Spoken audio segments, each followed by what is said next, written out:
दोस्तों नमस्कार। मैं आपको 2 दशक पहले की एक घटना बड़ी दिलचस्प है, रुचिकर, वो आपसे बांट लेता हूं और आपको वो सूचना दे देता हूं। शायद हो सकता है कि आपके पास सूचना पहले से भी हो। बहरहाल ऐसी चीज़ों को दोहरा लेना चाहिए। आपने क्रोएशिया देश का नाम सुना होगा, क्रोएशिया।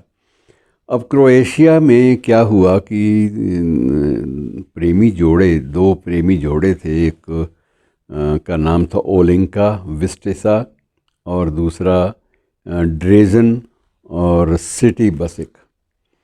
ये दोनों जो जोड़े थे, इनके बारे में एक बड़ी कथा प्रचलित है जिसका उल्लेख करना बड़ा ज़रूरी है कि ये दोनों में किसी बात पे मतभेद हो गया या मनभेद हो गया। दोनों ने अलग अलग रहने का निर्णय ले लिया। आप उसे आज की भाषा में तलाक भी कह सकते हैं, लेकिन निर्णय ले लिया।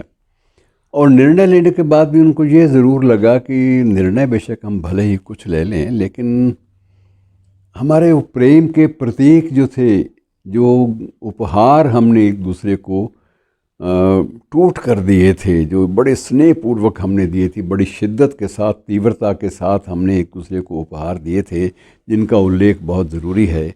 और उन उपहारों की बात अगर ना हो, कल को लोग भूल जाएं, तो ये बात बड़ी गलत होगी। तो उन्होंने फ़ैसला किया कि हम एक बात पे दोनों सहमत होते हैं कि हम एक ऐसा म्यूज़ियम बनाते हैं। और ये म्यूज़ियम जो है वो, उसका उद्देश्य एक ही होगा कि दिल टूट जाने के बाद जो स्मृतियाँ बचती हैं, उन यादों का भी एक संग्रहालय होना चाहिए, ताकि वो याद कराती रहें कि ये दिन भी इस जोड़े ने या कुछ व्यक्तियों ने इसी पृथ्वी पर रखे थे। और मित्रों, वो जो बाकायदा ये जो म्यूज़ियम है, ये वस्तुतः स्थापित हुआ। और जब एक बार टूटे हुए दिलों का ये म्यूज़ियम जब स्थापित हुआ, तो उसके बाद दुनिया भर में एक होड़ सी लग गई कि जिनका भी दिल कभी टूटा हो, कभी हताश हुए हों, उनको एक ज़िंदगी में एक दिलचस्प अवसर मिला कि वो अपने अपने प्रतीकों को, अपने प्रेम के प्रतीकों को, अपने उपहारों को उसी म्यूज़ियम में रख जाएं और उसका विवरण थोड़ा सा डाल दें। और ये परंपरा मित्रों बाकायदा चली आ रही है।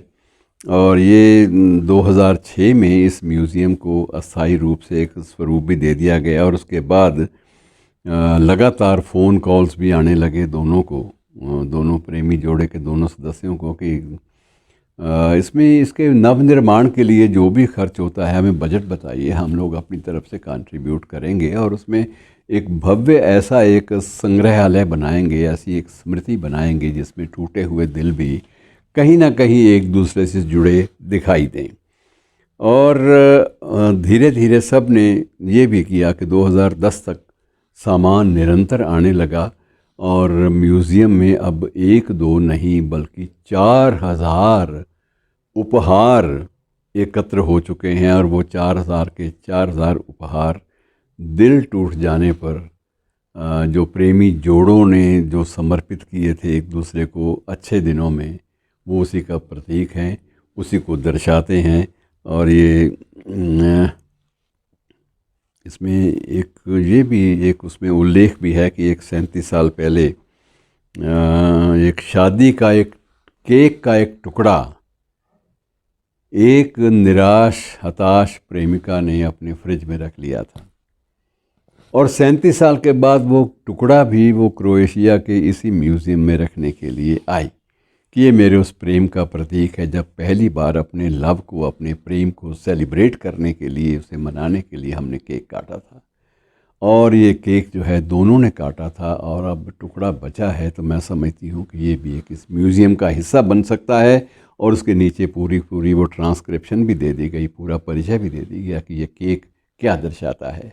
अर्थात ये एक यूनिक, एक नया प्रयोग है जो टूटे हुए दिलों को भी परस्पर कहीं ना कहीं जुड़े रहने का एक सशक्त और प्यारा सा कारण देता है। शुक्रिया।